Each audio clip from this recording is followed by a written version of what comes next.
أعوذ بالله من الشيطان الرجيم بسم الله الرحمن الرحيم الحمد لأهله والصلاة والسلام على أهلها अम्मा बादो।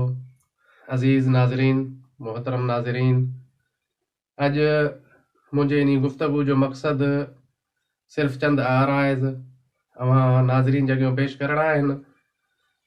जीअं त हर फितरत इंसान में हर उहा शइ रखियल आहे त इंसान वक़्त जे गुज़रण सां गॾोगॾु पंहिंजे पाण खे उन वक़्त जे कालब में ढालण जी कोशिश कंदो आहे त जीअं इंसान पाण उन वक़्त सां गॾु ज़माने सां गॾु ज़माने जे हालात सां गॾु उन जे मुताबिक़ पाण खे हलाए करे उन्हनि सां गॾु पाण खे बि शुमार करे। अहिड़े ई तरीक़े सां जेका अॼु गुफ़्तगू करणु पिया चाहियुमि उहा इहा आहे त असां मज़हब हक़ सां तालुक़ रखंदड़ अफ़रादनि जे लाइ कुझु अदवार गुज़रिया आहिनि, कुझु ज़माना गुज़रिया आहिनि। सिर्फ़ु इन्हनि मां थोरो इशारो कंदे बसि हिकु अधु मिंट में त हिकु अहिड़ो ज़मानो हुयो जो दुश्मन मज़हब हक़, दुश्मनान इस्लाम जे ख़िलाफ़, मज़हब हक़ जे ख़िलाफ़ किताबनि जी शक्ल में यलगार शुरू कयो।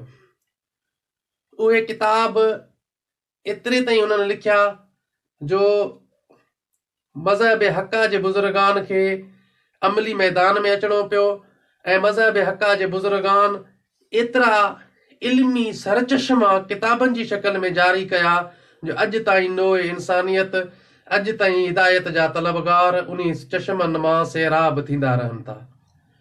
उन खां बाद ख़ुसूसन जेको ज़िक्र करणु पिया चाहियुमि बिलख़ुसूस असांजे पाक हिंद जी सूरत हाल मुताबिक़ त 60 जे 65 ॾहाके खां पोइ, 60 ऐं 65 वारे ॾहाके खां पोइ दुश्मननि हिकु नई चाल हली।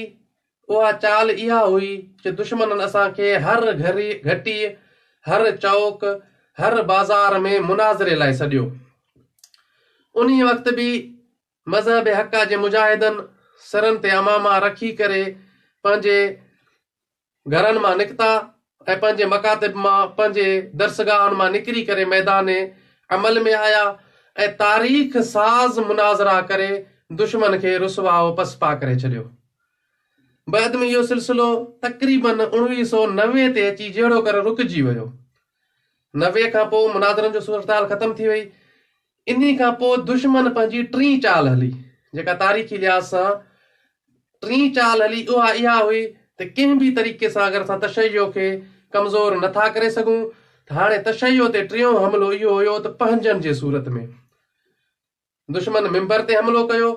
बदकार, बेअमल ऐं बद तरबियत याफ़्ता जाहिल क़िस्म जा अफ़रादनि खे आलिम जो शिकिलो सूरत ॾेई उन्हनि खे मिंबरनि ते आणणु शुरू कयो।